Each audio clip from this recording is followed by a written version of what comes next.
ଦେଖୁନ ଯେମିତି ଦୁର୍ଭିକ୍ଷର ଲୋକମାନେ ସବୁ ପୋକ ମାଛି ଭଳିଆ ମରୁଛନ୍ତି। ଜାଣିଲ ମା କେତେବେଳେ କୋଉ ଘଟଣା ଘଟିଯିବ। ସେ କଥା ଭାବିଲା ବେଳକୁ ମୋ ଗୋଡ଼ ହାତ ଝିମି ଝିମି ଯାଉଛି। ତତେ ଟିକେ ମୁଁ କୁଣ୍ଡେଇ ପକାଏ ଯଦି ଭାଗ୍ୟରେ ଥିବ ଏ ଜନ୍ମରେ ଭଇତାମାଇ ହବା ତାହେଲେ ଆର ଜନ୍ମକୁ ଅପେକ୍ଷା କୁଣ୍ଡା କୁଣ୍ଡେଇ କରିବା କୁଣ୍ଡା କୁଣ୍ଡେଇ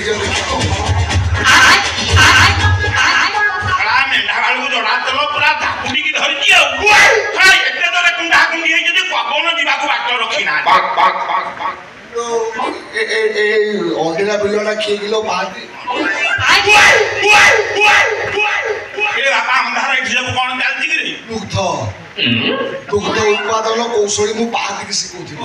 ଓଲେଇ ଗାଈକୁ କେମିତି ସହଜରେ ଦୁଗ୍ଧ ଉତ୍ପାଦନ କରିହବ ସେଟା ଶିଖିବାକୁ ତାର ଭାରି ଇଚ୍ଛା। ଏଇ କୌଶଳ ତାକୁ ମୁଁ ଶିଖୁଛି। ଚିନ୍ତାମଣି ଥାଉ ଥାଉ ତୋର ଏତେ କଥା ଚିନ୍ତା କରିବା କିଛି ଦରକାର ନାହିଁ। କି କଥା ହଉ ଠିକ ଅଛି ଅଜା ଠିକ ଅଛି।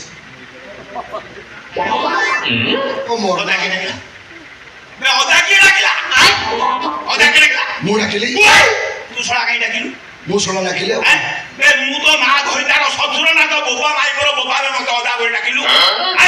ଆଉ କଣ ଡାକିବି କଣ ଚିନ୍ତାମଣି ବାବୁ ତୁ ଶଳା ସାମାନ୍ୟ ଗୋଟେ ଗୋ ବାଳକ ମାନେ ଗାଈ ଗୋବର ପୋଛିବା ତୋ କାମ ତୁ ମତେ ଛୁଗୁଲେଇକି ଡାକିବ ଅଦା ଇଏ ଆଉ ସେ କେମିତି ଡାକୁଛି କିଏ ଡାକିବ ମତେ ଡାକିବ ତାକୁ ଡାକିବାକୁ ଅନୁମତି ଦେଇଛି। ଅଦା ଡାକିବ ପିଇସା ଡାକିବ ମଉସା ଡାକିବ ଡାକିବ ତାକୁ ତୁ ଡାକିବୁ ନା ବୁଝିଲ ଅଜା। ମୁଁ କଣ କହୁଥିଲି କି ଅଜା ମୋର କହିବାର କଥା ଅଜା ତମର ଟିକେ ଲାଳାଂଶ ରହୁଛି। କଣ ରହୁଛି? ଲାଳାଂଶ ଲାଳାଂଶ ଲାଳାଂଶ ନା ବାଳାଂଶ ରହୁଛି। ମୋ ବୟସଟା କେତେ କିଲୋ? 22 ହବ ନା ନା ଆଉ 2 ବର୍ଷ ବଢେଇଦେଲେ ଜମିଦାର ଘର କଥା ବୁଝି ବୁଝି ଏ ଚିନ୍ତାମଣିର ଚିନ୍ତା ଟିକେ ବଢି ଯାଉଛି। ଆଉ ସେଇ ହିସାବରେ ମାନେ ବାହାରକୁ